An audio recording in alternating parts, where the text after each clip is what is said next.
Bueno, vamos a cambiar de tema entonces.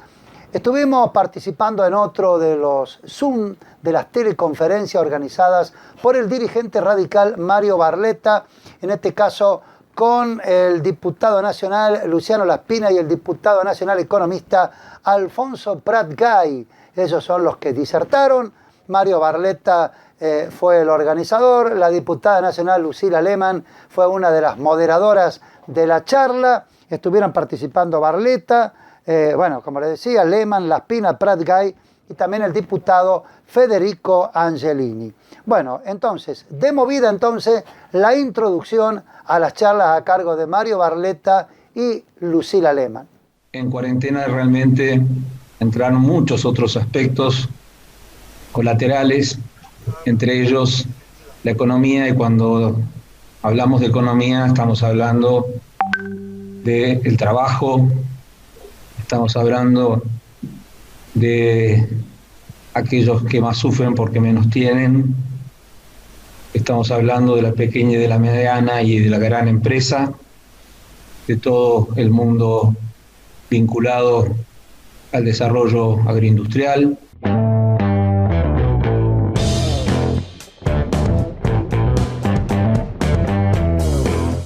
Pero una pandemia que nos está llevando a otra pandemia mucho peor, que es la pandemia del hambre, podríamos decir.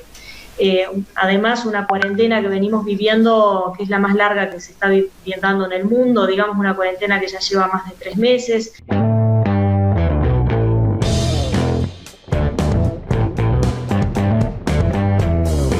Bueno, ahora sí, nos metemos de lleno en la charla. Y ahora les pido que presten atención porque va a hablar de la economía en la pandemia y post-pandemia el diputado nacional y economista también, Luciano Laspina. La trilogía que compone esta tormenta perfecta básicamente tiene 3 patas: la crisis sanitaria, la crisis macroeconómica, en la cual Argentina está desde hace un tiempo. Básicamente los países en general han salido después de aplicar 2 a 3 meses de restricciones duras, han empezado con curvas de contagio descendentes a abandonar las medidas de bloqueo y a normalizar sus economías. Argentina, después de 109 días, sigue con una curva en ascenso. Lo que sabemos es que Argentina optó por una solución de esquina en este conflicto que hay entre salud y economía. En aras de cuidar la salud, lo cual es un objetivo muy loable, se sacrificó la economía argentina.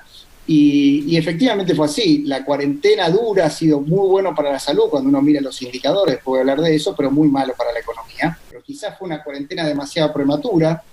Quizás hay factores sociodemográficos que hacen que las medidas que tuvieron efecto en la mayoría de los países que las tomaron en el hemisferio norte, pero no exclusivamente, porque también está la parte de Oceanía, Australia, Nueva Zelanda, que tomaron medidas muy duras de cuarentena y están saliendo de la crisis epidémica. Evidentemente aquí no funcionaron. Argentina todavía no logra controlar la crisis epidémica y sí ha logrado hundir la economía. Los márgenes de maniobra que tenemos son muy estrechos, no tenemos política monetaria porque no tenemos moneda, no tenemos política fiscal porque estamos en default, y tenemos además, a diferencia de otros países desarrollados, una elevada participación del trabajo informal y cuentapropista y una bajísima disponibilidad de crédito para empresas, hogares y gobiernos, de modo tal que la hipótesis de sencillar hasta que aclare en Argentina es muy complicada de implementar no habiendo crédito disponible. No tiene herramientas para poder hacer una política contracíclica más agresiva en términos monetarios y en términos fiscales, sin recurrir al simple expediente de la emisión monetaria, como está ocurriendo. Por ejemplo, en el ranking de caída del Fondo Monetario Internacional, Argentina figura en el puesto número 6 a nivel global, con una caída de casi 10% este año, pero que en realidad, cuando uno mira indicadores o proyecciones más realistas y más locales, hoy los analistas están trabajando con una cuarentena prolongada, con una caída que no va a ser inferior al 12%, y algunos pronostican incluso mayor al 15%. La caída que estamos experimentando, proyectando incluso para este año, supera a la debacle de 2001-2002, lo cual nos tiene que poner muy alertas en términos de del impacto socioeconómico que va a tener esta crisis, vamos a tener indicadores muy parecidos a la crisis del 2001, y yo diría que tienen tres diferencias desde el punto de vista político, que no se pueden extrapolar la dinámica social y política de aquel entonces con lo que vemos hoy, básicamente porque no tenemos una confiscación de depósitos como tuvimos a finales del 2001. B, hoy tenemos una red que bien o mal, una red de contención social que bien o mal llega a través de la asignación por hijo, los planes sociales y ahora todos los programas que se han generado asociados al COVID, que hacen que tenga una mínima red de contención social. Y tercero, el peronismo está en el gobierno, con lo cual los intendentes del conurbano van a estar menos dispuestos a salir con bidones de nafta a darle más leña al fuego.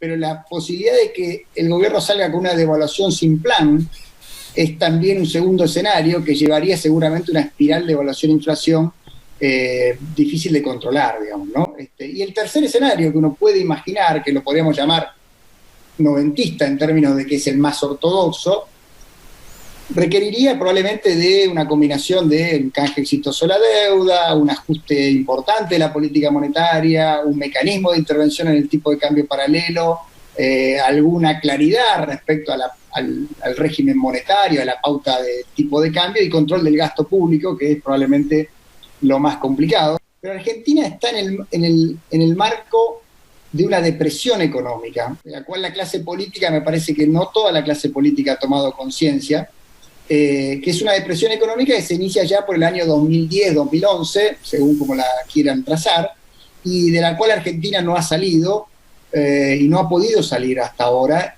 Argentina hoy tiene prácticamente el mismo PBI que tenía en 1990, o sea, hay 30 años de una parábola económica, si ustedes quieren. A partir del 2011 hay un quiebre estructural en el crecimiento que solo compartimos obviamente con Venezuela, que ha estado en una hecatombe, pero también en un escenario bastante parecido a Brasil, que está también desde esa época, desde esos años, en un estancamiento secular. Si uno mira la tasa de inversión, en términos corrientes, por tomar algún indicador, no ha parado de caer desde el año 2011 en adelante. A mi juicio, hay pocas chances de que el gobierno logre sortear un escenario de aceleración inflacionaria, pero cuanto más postergue en el tiempo y cuanto menos ordenado lo haga, más dura va a ser la salida. Es eliminar los sesgos anti-exportador, anti-inversión y anti-empleo que proliferan por todo el marco tributario y regulatorio en los gobiernos nacionales y subnacionales. Hay que barajar y dar de nuevo y plantear a la sociedad una forma distinta. Hay que, creo yo, como tercer punto, plantear una nueva estrategia de integración a la economía global post-pandemia, que va a tener nuevas reglas, pero que Argentina además hoy por hoy tiene absolutamente colapsado su modelo de inserción internacional.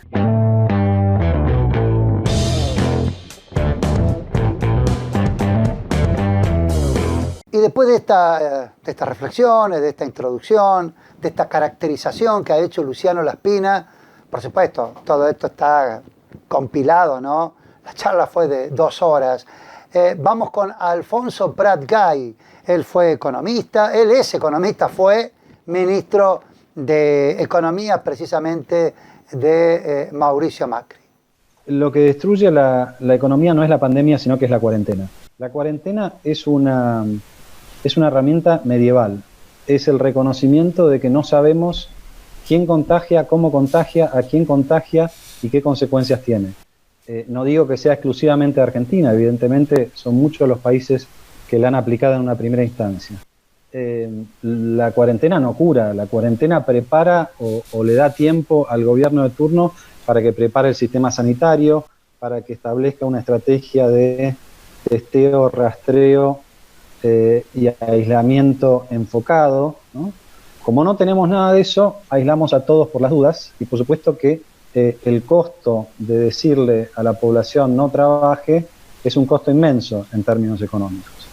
El 42% de todas las muertes por COVID en el mundo, alrededor de 220.000 muertes de cerca de 500.000, el 42% de esas muertes tuvieron lugar en algún establecimiento geriátrico.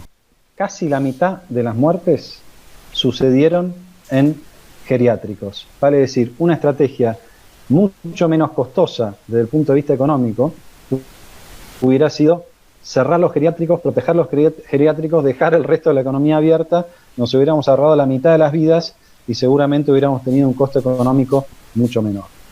La padecen más los que menos posibilidades tienen. En una sociedad donde el empleo informal es un porcentaje tan alto, como es el caso de Argentina, ustedes no le pueden decir a un trabajador informal que depende del sueldo diario, quédese en su casa, porque decirle quédese en su casa es el equivalente a decirle no coma.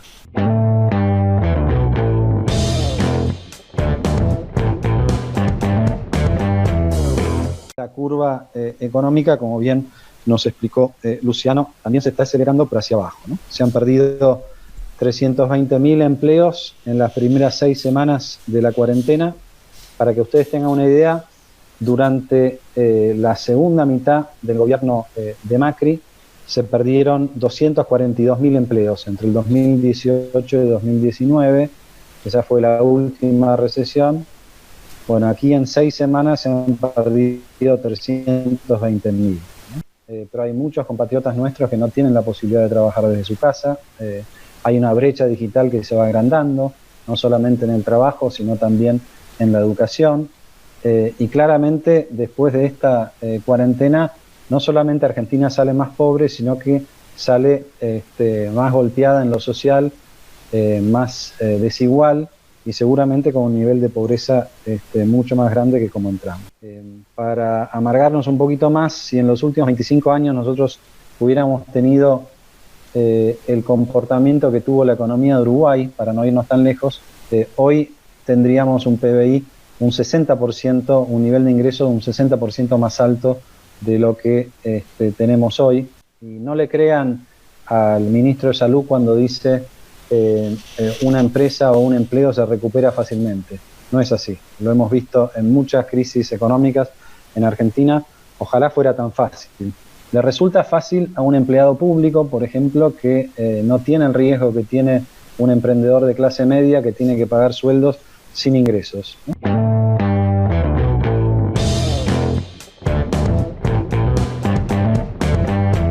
Tuvimos una de las cuarentenas más estrictas y la más larga del mundo, y un Estado que realmente ha ayudado muy poco al sector privado, o a los que producen y a los que generan empleo. Ahora, mi pregunta es, una gran parte de esa ayuda que dio el Estado fue a los que el Estado ya acompaña, ¿no? A través de la asignación universal por hijo y distintos programas sociales. ¿Está bien orientada ese cobro de el IFE a sectores que ya cobraban ayudas del Estado, o hubiera sido mucho más efectivo acompañar a quienes durante una gran cantidad de días, semanas, no pudieron trabajar, ya sean monotributistas, autónomos, pequeños comercios, y que realmente se quedaron con un nivel de ingreso cero?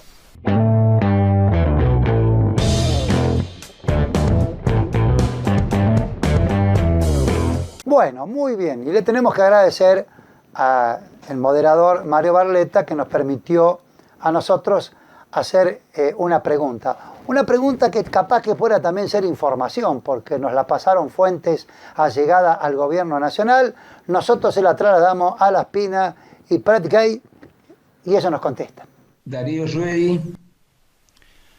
¿Qué tal? ¿Cómo les va? Buenas noches. Me llega información de fuentes oficiosas relacionadas con el gobierno nacional que estarían pensando en extender el congelamiento de las tarifas públicas, de las tarifas de los servicios públicos y, ¿por qué no, los combustibles hasta diciembre?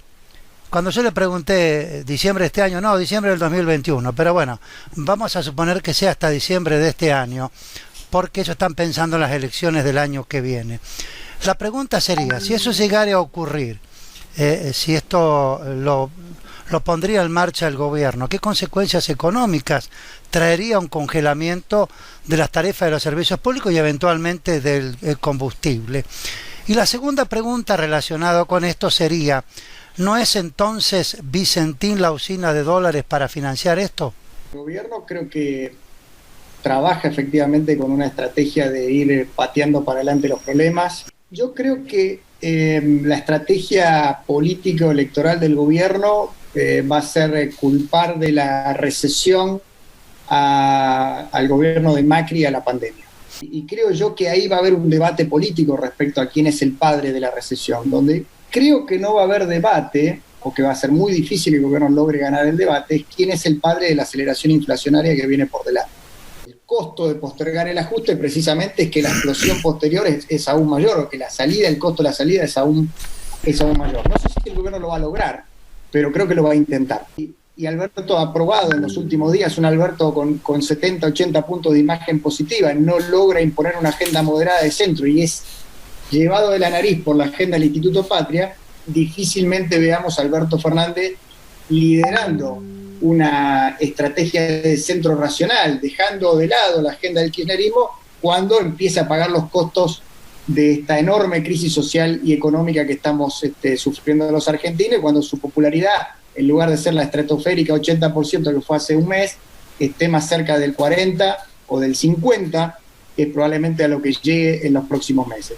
Sí, solo para agregar, Darío, en la línea de los parches, creo que las dos cuestiones que vos planteás esencialmente se refieren a la renta de las empresas proveedoras de servicios públicos y en el caso de Vicentín a la renta del campo, ¿no? Son dos rentas muy caras a los efectos del Instituto Patria, por ponerlo de alguna manera, y son las rentas que fueron capturando desde el momento en que los Kirchner llegaron de Santa Cruz, si vos recordás.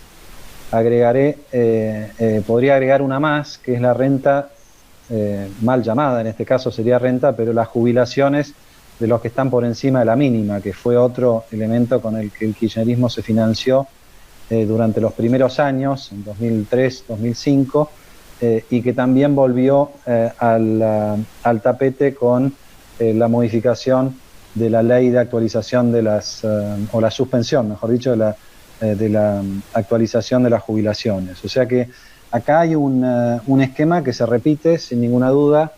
Creo que es muy verosímil lo que vos planteás respecto de congelamiento de tarifas hasta fines del año que viene, por lo menos, y quizás más. Y desde el punto de vista de la renta agropecuaria, bueno, no es lo mismo un tipo de cambio oficial a 70, como está hoy, que el equivalente en pesos de hoy cuando asumieron los Kirchner en el 2003, que sería más o menos de 105. Y yo diría que la estrategia sería ir acorralándolo a Fernández para que, en vez de abrazarse a los brazos de Cristina, termine abrazándose a una cuestión de centro democrático republicano en la que nosotros tenemos que colaborar sin ninguna duda.